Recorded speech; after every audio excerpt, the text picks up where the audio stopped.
मुसलमान के गांव में सभी बीएलओ को दे दिया गया फार्म 700-150 लोगों का नाम काटने के लिए। बीएलओ को दे दीजिए और नाम कट जाए मुसलमानों का। क्या कोई चीफ मिनिस्टर ऐसा बोल सकता है कि मियाँ अगर ऑटो में ड्राइवर होगा 5 रुपए बिल हुआ तो तुम 4 रुपए देना उसको। TV10 भारत, सच की ताकत। वोटर लिस्ट से मुसलमानों के नाम हटाओ, मुसलमानों के नाम काट दो। ये मैं नहीं, उत्तर प्रदेश में भारतीय जनता पार्टी के नेता कह रहे हैं। उत्तर प्रदेश में एसआईआर को लेकर बवाल हो रहा है। हालांकि बवाल तो हर जगह ही हो रहा है एसआईआर को लेकर।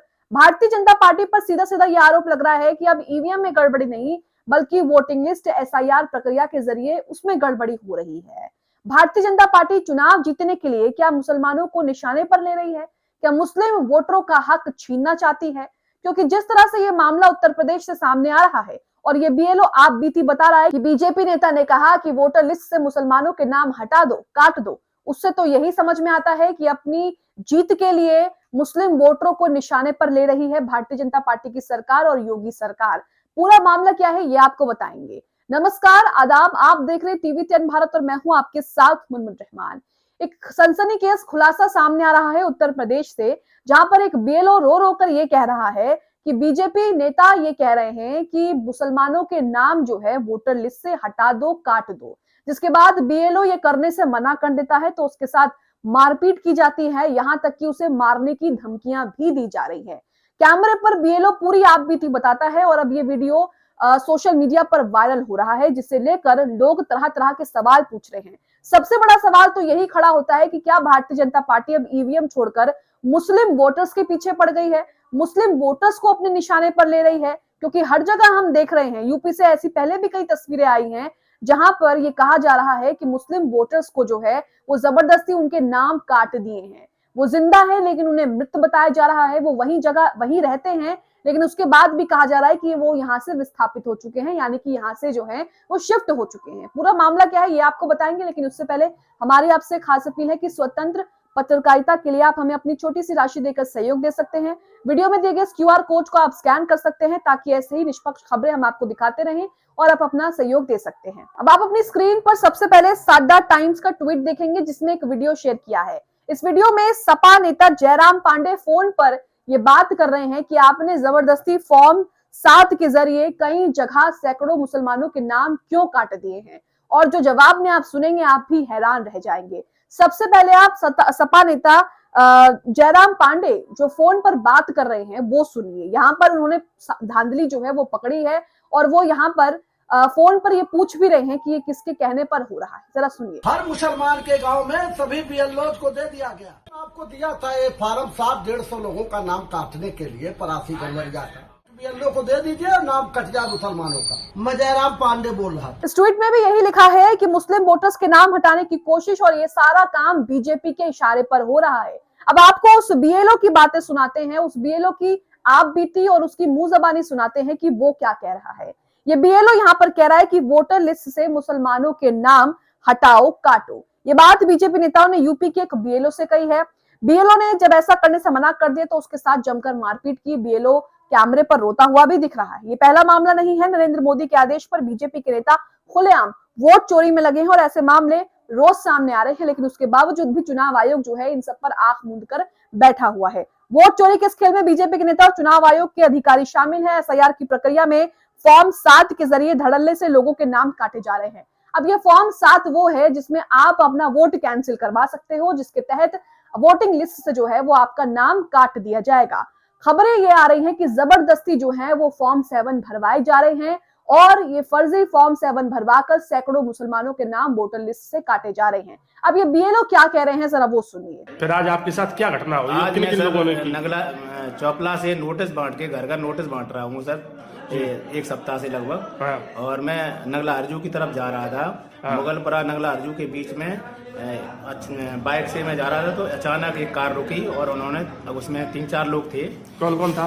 उसमें ध्रुव कटेरिया, हाँ आगे बैठे थे, ड्राइवर था और एक उदय प्रताप कटेरिया थे, हाँ। पुत्र काशीराम। हाँ इन्होंने सर कहा कि आप रुको और ये मुसलमानों के जो है बल्क में जो वोट आए हैं, हाँ। इन पे आप साइन करो और इस पे रिसीविंग करके इन वोटों को यहाँ से हटाओ, ये लोग यहाँ रहते नहीं है, इनके वोट काटिए। BLO के इस वीडियो को मोहम्मद आजम भी शेयर करते हैं और लिखा है कि ये अश्वनी कुमार है, यूपी इटावा में BLO है।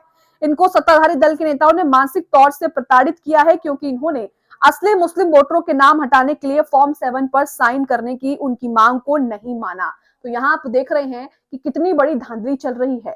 क्या अब मुसलमानों के साथ जो कुछ हो रहा है वो तो पूरा देश और दुनिया देख ही रही है, लेकिन क्या अब उनसे उनका वोट देने का अधिकार भी छीना जा रहा है, या फिर यूं कहें कि छीनने की साजिश हो रही है? क्योंकि हम लगातार खबरें देख रहे हैं कि इस SIR प्रक्रिया के जरिए लाखों मुसलमानों के वोट जो है वो काटे जा रहे हैं, उनके नाम काटे जा रहे हैं और इन सब में भारतीय जनता पार्टी का ही हाथ बताया जा रहा है। खुद BLO अपने मुंह से कह रहा है कि भारतीय जनता पार्टी के इशारे पर यह काम हो रहा है, तो उससे बड़ा सबूत और क्या चाहिए। इसी के साथ जितेंद्र वर्मा ने एक वीडियो शेयर किया जिसमें अमेठी में ये वीडियो अमेठी का है, जिसमें भाजपा का जो जिलाध्यक्ष है सुधांशु शुक्ला, वो एक महिला BLO सुभद्रा मौर्य को गाली दे रहा है, मारपीट कर रहा है और महिला BLO और उसके पति के साथ अभद्रता करता हुआ पकड़ा गया है। भाजपा जिलाध्यक्ष सुधांशु शुक्ला ने महिला BLO का मोबाइल छीनकर जबरदस्ती फॉर्म 7 भरकर ऐप के माध्यम से वोट काटने का प्रयास किया। जब उसने विरोध किया तो महिला BLO के साथ अभद्रता की गई। उनके पति क्या कह रहे हैं वो भी हम आपको बताएंगे, लेकिन यहाँ पर महिला BLO के साथ जो एक सरकारी कर्मचारी हैं, BLO भी हैं, क्या उनके साथ व्यवहार भाजपा के जिला अध्यक्ष कर रहा है, सर आप पहले वो देखिए। क्या हाथ लगाए? मारेंगे? अबे जानबे नहीं है तू। अबे जानबे नहीं, औकात नहीं है कि हाथ लगाए। क्या हाथ लगाए? हमारा दिमाग खराब है। ये मीटिंग करा रहे हो? कौन गाली दे रहा था? कौन गाली दे रहा था? किसको गाली? कौन कहा आपको? मैं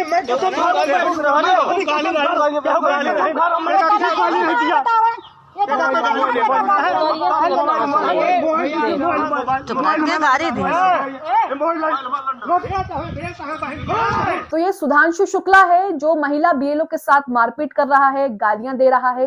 क्यों? क्योंकि वो महिला फॉर्म 7 भरकर जो है वो नाम नहीं काट रही है। लोगों के बेवजह नाम काटे जा रहे हैं, जो लोग जिंदा हैं उन्हें मुर्दा बता दिया गया है और ये सब चुनाव आयोग के सामने हो रहा है। लेकिन अफसोस कि चुनाव आयोग इसे लेकर कोई भी कार्रवाई तो दूर, बयान तक नहीं दे रहा है, ना ही इस पर संज्ञान ले रहा है। SIR की इस प्रक्रिया को लेकर ममता बनर्जी जो कि पश्चिम बंगाल की मुख्यमंत्री हैं, वो सुप्रीम कोर्ट पहुंच गई हैं, लेकिन उसके बावजूद भी यहाँ पर कई ऐसे नेता हैं जो इस पर चुप्पी साधे हुए हैं और सिर्फ वीडियो शेयर करके 2 कमेंट जो हैं वही लिखते हैं। अब यहाँ पर डॉक्टर लक्ष्मण यादव ने आरोप लगाया है कि भारतीय जनता पार्टी उत्तर प्रदेश में योजनाबद्ध तरीके से PDA समाज के लोगों के वोट कटवाने का प्रयास कर रही है। सत्ता के संरक्षण में BLO पर दबाव, धमकी और जबरन फॉर्म 7 भरवाने जैसी घटनाएं सामने आ रही हैं, जबकि चुनाव आयोग जो है वो मूक दर्शक बन के बस खाली देख ही रहा है और कोई कार्रवाई इस पर नहीं ले रहा। भारतीय जनता पार्टी के नेताओं से जब पूछो कि SIR को लेकर आपकी क्या प्रतिक्रिया है, SIR को लेकर आप क्या बोलना चाहते हैं, SIR में जो नाम काटे जा रहे हैं उस पर आपकी क्या प्रतिक्रिया है, उसे लेकर आप क्या बोलना चाहते हैं, तो आप जरा उनका बयान सुनिए। ये पटना से संजय मयूख है जो कि भाजपा नेता हैं। अब ये क्या कह रहे हैं SIR को लेकर, पहले तो आप सुनिए कि किस तरह से इन्हें पता ही नहीं है कि SIR प्रक्रिया क्या है और बस खाली जो बयान भारतीय जनता पार्टी के लोग देते आए हैं कि घुसपैठियों को हमने भगाना है इसलिए हम SIR लाए हैं, ये यहाँ पर भी वही राग अलाप रहे। सुनिए। ममता बनर्जी कोर्ट खुद पहुंची थी SIR के मुद्दे को लेकर। वो घुसपैठियों का वकालत करना चाह रही हैं। जो भारतीय है उसका नाम जरूर रहेगा, SIR में घुसपैठियों का नाम कट जाएगा। तो देखा आपने कि किस तरह से जब इनसे पूछा गया कि ममता बनर्जी SIR को लेकर कोर्ट पहुंच गई हैं, आपका क्या कहना है, तो यहाँ पर ये कहते हैं कि जो घुसपैठी हैं उनका साथ देना तो अनुचित है। सवाल तो यह है कि जब आपकी सरकार, इतने वक्त से आपकी सरकार है, केंद्र में आपकी सरकार है, हर जगह लगभग ज्यादातर राज्यों में आप ही के प्रदेश के मुख्यमंत्री, आप ही के पार्टी के मुख्यमंत्री हैं, तो आपके होते हुए ये घुसपैठी आखिरकार यहाँ पर इतने टाइम से रह कैसे रहे हैं और आपके होते हुए घुसपैठी आ कहां से रहे हैं? ये तो आपका फॉल्ट है कि आपकी केंद्र में सरकार है, आपकी ही पार्टी के मुख्यमंत्री हैं, आपकी पार्टी के प्रधानमंत्री हैं, गृह मंत्री हैं और उसके बावजूद भी घुसपैठी आकर यहाँ पर रह रहे हैं। ये सिर्फ एक चुनावी एजेंडा है। जहां जहां चुनाव होंगे ये घुसपैठी जो है वहां वहां ट्रांसफर हो जाएंगे। अभी पश्चिम बंगाल में है, जब असम में होंगे, यूपी में होंगे तो ये घुसपैठी वहां पर भी जाएंगे और वहां पर भी भारतीय जनता पार्टी इसी के नाम पर वोट मांगेगी और राजनीति करेगी।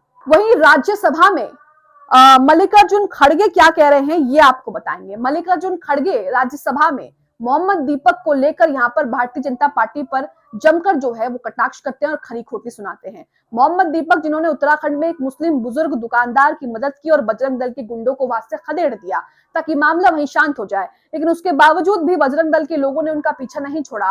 कहा जा रहा है कि उन पर तो गिरफ्तारी उन पर जो है वो केस भी दर्ज हो गया है, मामला भी दर्ज हो गया, जिसे लेकर मल्लिकार्जुन खड़गे राज्यसभा में भारतीय जनता पार्टी को खरी खोटी सुना रहे हैं। सुनिए। हाल में उत्तराखंड में बीजेपी सरकार ने एक दीपक, जिन्हें अपना नाम मोहम्मद दीपक रख लिया था, मुकदमा दर्ज जो सद्भावना की रक्षा के लिए खड़ा हुआ था। वहीं जब कोई लॉजिकल बात कहता है तो भारतीय जनता पार्टी को मिर्ची लगती है।